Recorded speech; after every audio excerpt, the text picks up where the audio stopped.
Okay, I am back from 4 or 5 days gone, something like that. And yesterday and then this morning we've done a flurry of stuff because they're supposed to blow insulation in the walls tonight, Friday evening and Saturday, and hopefully be done. Drywall's being delivered today. They wanted to start hanging this weekend, but we told them to wait, and they're gonna start Monday. So it is Friday. So I framed in the garage door pieces. I did a cross piece underneath, these two down pieces. Then I ran these bucks all the way up to the top.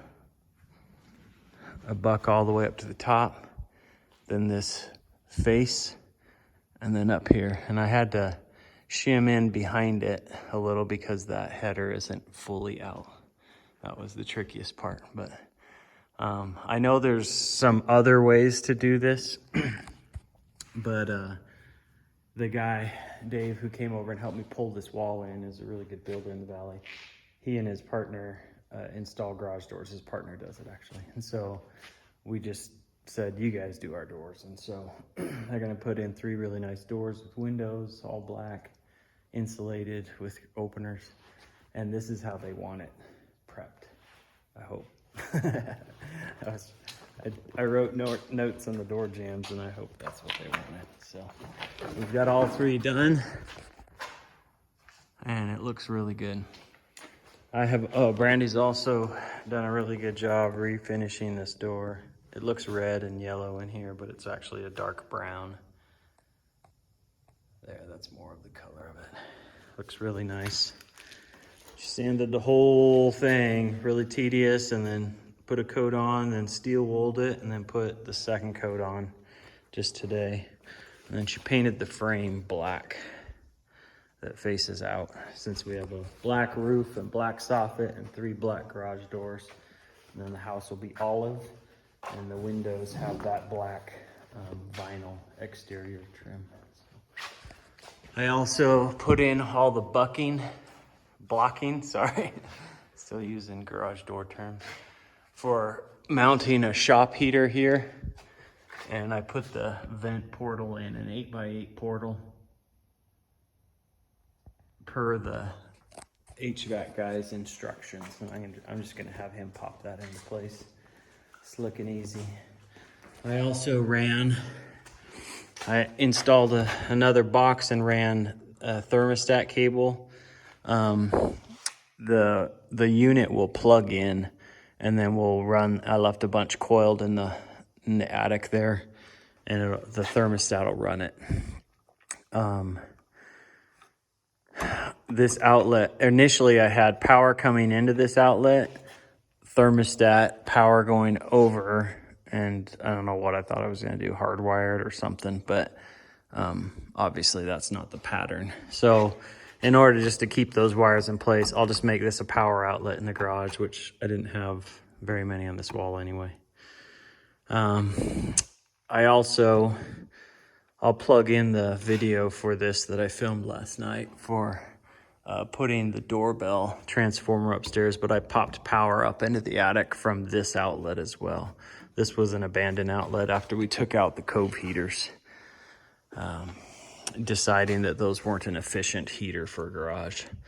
So I have a kind of almost a dedicated outlet right here, although it kicks up to the doorbell transformer. And then from there, if I need power in the attic, I can throw in another outlet as well. But I also put in the dryer vent portal and drilled the hole. So that's where that'll come in. I also ran all new, I bought a 100-foot roll of sprinkler wire. And I went ahead and re-ran it so it goes all the way to the back corner of the house. It was ending right there with just a few feet to put a valve box out there. But I figure if I have one line going out this way, I can have valves on this whole side of the house. And then if I have another line out there, I might have more valves on the other side. I may not ever use that second line, but now I have 14 wires coming to here just in case I want 14 valves someday with garden and a greenhouse and all that. I went through and trimmed all the wood shims off that we had sticking out of here off the windows. As you can see, Matthew has started hanging insulation. We're just doing the interior walls. They're coming to blow insulation in the exterior walls. So we've got that stacked around the house. I don't think we have enough. I moved a switch here and finished that all up because the door we had to buy opens this way. That might be annoying to us, but anyway, the switch is here for the back porch, and this light has separate switches. I did run the doorbell. It's all run. From there's the button. There's the box I'll mount the bell on, and then we've got a doorbell wire that runs out to the transformer, which is just inside the attic crawl space, which I'll pop that video in here. So, I'm trying to think of what else we've done. We went through and finished stapling up things. Matthew went through and shimmed. You can see a set of shims there. And then used, I think, 16 gauge nails. I left it up to him to pick between 18 and 16, whichever was nailing better while I was gone. And he went through and shimmed all the way across that top wall.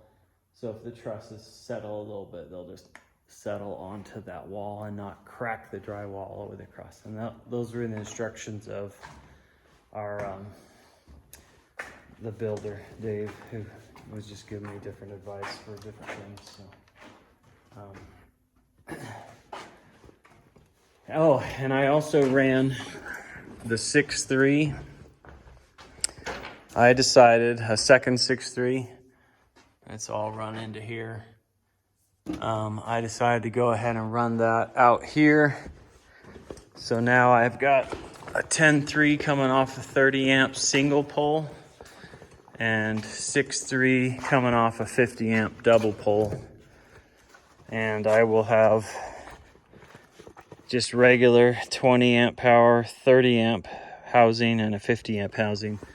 And that way I can plug in any kind of RV or camper, people visiting, or myself. My brother talked me into that. He's like, just do it. No sense in not doing it. And something else, I had mentioned in another video that my, there it is, 30 amp single pole rather than double pole for the RV outlet. So I'm not sending 240 volts to that 30 amp RV housing. This guy, that exterior plug-in, this is what I got. And I also have a 50 amp exactly like it that I grabbed from Home Depot. It's waterproof, it'll mount on the outside of the house. And I'm not sending 240 volts, I'm just sending 120, and it's a single pole for that 30 amp RV plug-in. And then, but the 50 amp you are sending, I can't remember how to articulate this, but it seems like you're sending two lines of 120, or maybe you're sending 240, and then the camper itself, its electrical system, takes that and converts it into two 120 volt lines. So you have plenty of power to run everything in your camper. I think that's how it works on the 50 amp plug-in. So I need a double pole 50 amp to send 240 volts that way. Hopefully I articulated that right. Otherwise someone will probably pop into my comments on that video and go, you don't know what you're talking about. And I think I filmed it the other day, but I did frame in the entry to the attic and threw a few boards down so that it's a little safer up there. Or not safer, it's yeah, well, kind of. It's set tools on either side. I'm not sure how they insulate, if they'll just put some batting under that or if they'll just blow it in there and then blow on top. I'm not sure. And that's a long stretch of little things tying in. We're just in a flurry this weekend trying to get everything closed in on the walls. On Sunday or sometime today, I'll do a walkthrough again of every circuit just to make sure, but I'm pretty sure I have everything dialed in for electrical. Obviously, I haven't gotten to my panel yet, but I may do that this weekend, I'm not sure. I need to pop in these 2 fans up in the ceiling so the drywall can go around them. And then I would like to put the ducting in out to there so I don't have to try and crawl into the attic to do that later. So, and I've got another fan here I've got to do. Otherwise, everything's moving quick. Drywall says they'll take possibly 2 weeks. So I do have I have a 2-week little bit of a breather, but I'm gonna be racing on the outside to get all the siding put up. So I'm hoping that goes smooth, but it'll be a pain. I was really hoping to get to that while Matthew was out of school, but he starts school Monday, so I'm not sure what I'm gonna do with me and Brandy maybe. Okay, crazy and hectic. I'll show you what we get done today at the end of the day and then probably post a video. All right, that's installed and I went ahead and hardwired it. Per their instructions, and anything in the attic or the basement, I'm just gonna hardwire up in case we flick the power on and forget it's not done. And then I'll run the 4-inch ducting out that way and vent it through the soffit. Looks good, pretty self-contained. All right, drywall is staged throughout the house, which is cool, but also a little frustrating. We weren't supposed to have drywall till Monday, and now we're gonna have to work around it to hang all our insulation and for them to blow things. Don't fall. All right, I sprayed the whole house. Tops of the walls, corners, bases. I see earwigs going crazy. Hopefully they die. I did the whole garage, and then I went down underneath and sprayed the whole perimeter and the middle wall. So, if that stuff's effective, we'll knock these guys back before we put insulation in. And then I'll probably do another treatment. Yeah, there's another one. Just out crawling around. These things are nasty.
About done in here.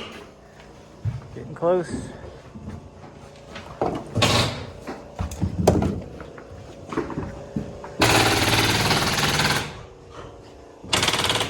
All right, this kid's putting in the, I can't remember what they're called, baffles or something. And then they're doing them along this side too. Just cardboard, and it leaves a vent on top.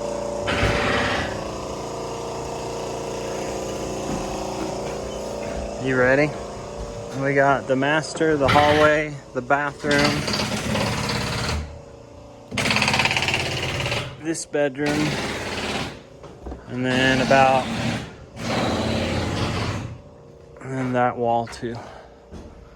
So just a little bit left tomorrow for us to do. that's it for today. I'm exhausted. That was another 14-hour day. 13-hour day. Oh man. Beautiful, beautiful evening. Friday evening. I'll be back bright and early tomorrow to finish up insulation and gotta go to the dump too. Get ready for drywall Monday. And then I start on the siding.